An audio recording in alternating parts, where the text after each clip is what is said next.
I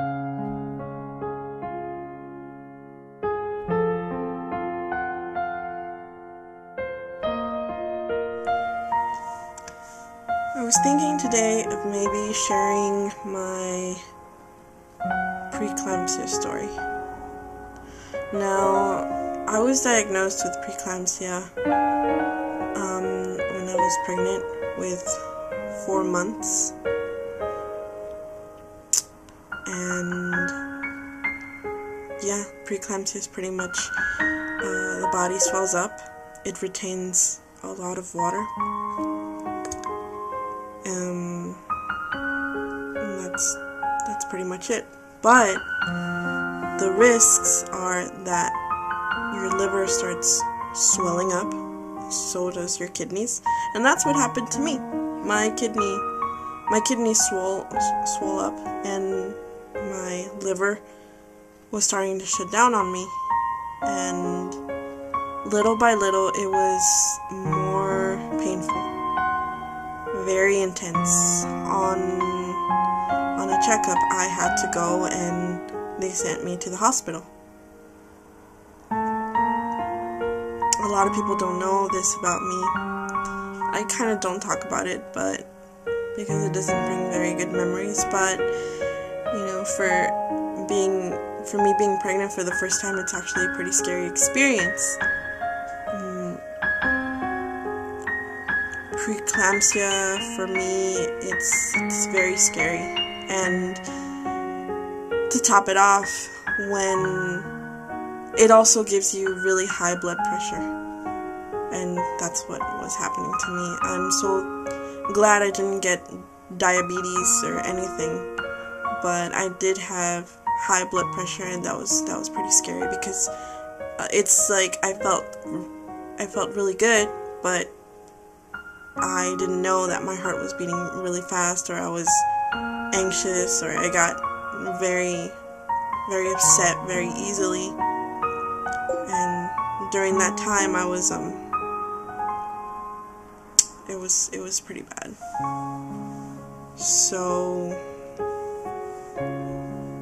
yeah.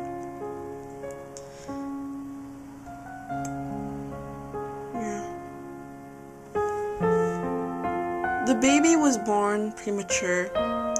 She was born 6 months. At 6 months, I was pregnant. That's when she was born.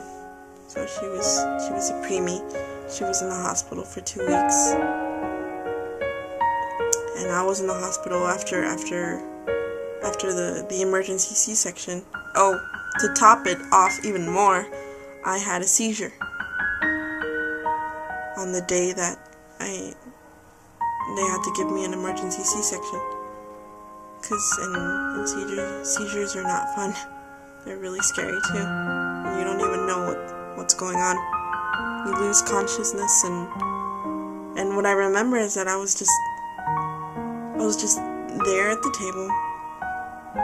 The doctors already know that something was wrong, and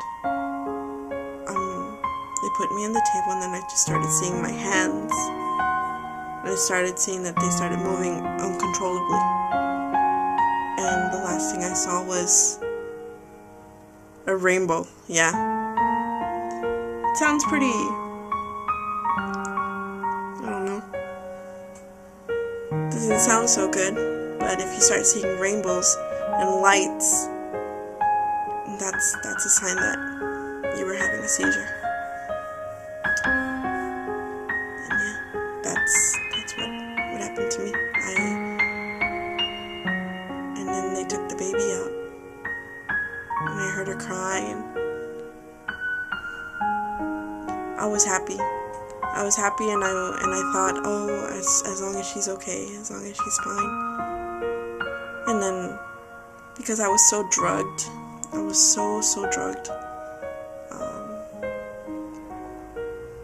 I fell asleep. I saw most of the people that are very close to me went to the hospital,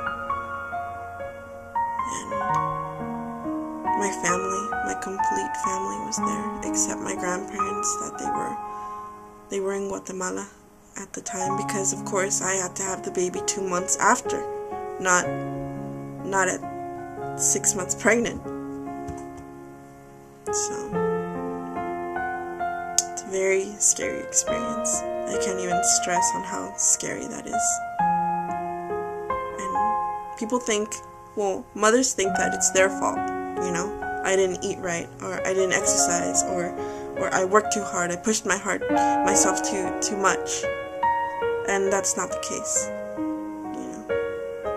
So I guess my message here is that, you know, if you're pregnant, please go check yourself as often as possible. Nothing's better than a normal pregnancy, and, you know, to give birth in a normal way.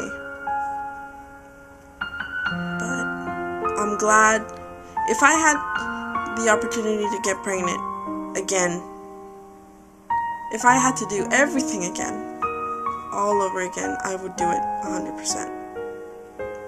I would. Only because it is willing, it's the sacrifice of it all. Just the sacrifice. I mean, I worked hard.